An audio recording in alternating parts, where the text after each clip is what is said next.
دیکھیے والدین کے معنی میں مسلمانوں نے مبالغہ کر رکھا، بڑھا چڑھا کر کرتے ہیں. میں اس کو نہیں مانتا، غلط پہنچتا ہوں اور جو والدین کہیں اس کو کرنا ہے. یہ اسلام میں ہے ہی نہیں. اسلام میں صرف یہ ہے کہ آپ والدین کی نیڈ کو آپ پورا کریں، بس. یہ نہیں کہ وہ جو کہیں وہی کیجیے آپ.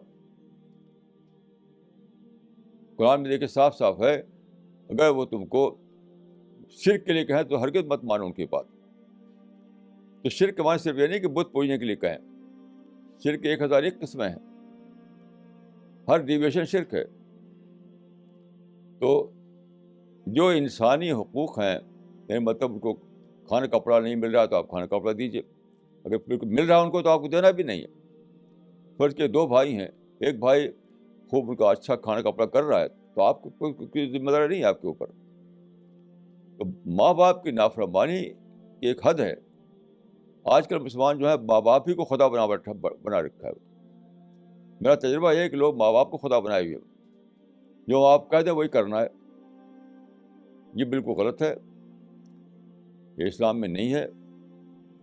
اسلام میں صرف یہ ہے کہ ماں باپ کو جھڑکنا منع ہے. آپ اگر ماں باپ کی بات نہیں مانیں تب بھی جھڑک کر نہیں بول سکتے آپ. یہ صحیح ہے. ہرگز ماں باپ کی اطاعت کا مطلب یہ نہیں کہ آپ مثلا آپ دعوی ورک کرنا چاہتے ہیں، ماں باپ کا نہیں دعوی ورک کرو، میری خدمت کرو، تو ہرگز نہیں مانی جائے گی ان کی بات. کیوں مانی جائے گی؟ ایک آدمی اگر چاہتا ہے کہ دعوی ورک کرے، وہ ماں باپ کہے نہیں بھائی تم مجھ کو تمہاری ضرورت ہے، تم میرے پاس رہو، تو ان کے کہنے سے نہیں مانا جائے گا ایسا.